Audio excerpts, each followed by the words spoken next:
Hello mga Mars, magandang araw. Luto tayo.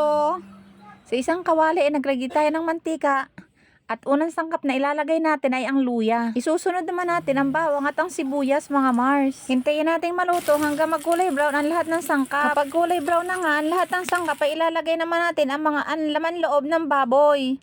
Maaga pa lamang ay nilaga ko na ang laman loob ng baboy para malambot na sa tanghalian. Hinalo-halo ko nga muna mga Mars ang laman loob pati ang mga sangkap niya para magkaroon na ng lasa. At kanina nga mga Mars nagbabad ako ng buto ng atswete para pampakulay natin sa ating bopis. At napansin ko nga mga Mars na medyo maiga na ang ating bopis kaya nagdagdag ako ng tubig. Naglagay nga pala ako ng isang buong karos mga Mars. Tinadtad ko rin lamang na siya ng kasing laki rin lang ng mga tinadtad ko na laman loob ng baboy.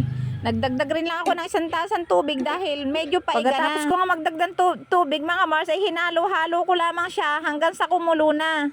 Naglagay rin ako ng paminta para magkaroon rin ng lasa. Ito na nga mga Mars at naamoy ko na ang bango ng ating bofis. Maglalagay nga pala mga Mars ako ng sili at yan ay 5 piraso lamang. Pinutol-putol ko lamang kaya mukhang marami. Ang huling sangkap na ilalagay natin ay ang suka. At kapag naglagay nga tayo ng suka mga Mars ay huwag natin nga hahaluin. Hahayaan lang natin kumulo at pag nakakulo na ay saka tayo maghahalo. Habang hinahalo ko ang mga Mars ay sobrang bango na nga nito akin niluluto at ako'y nakakaramdam ng gutom. Ay talaga nga namang makakalimutan ko na mag-diet ngayong araw na ito mga Mars. Siguro bukas na lang ulit ako magda-diet. Ang hirap rin talaga mga Mars magluto ng masarap at talagang makakalimutan mo ang diet mo.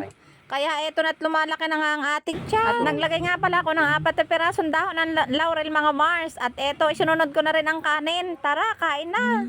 Ay kasarap. Thank you for watching.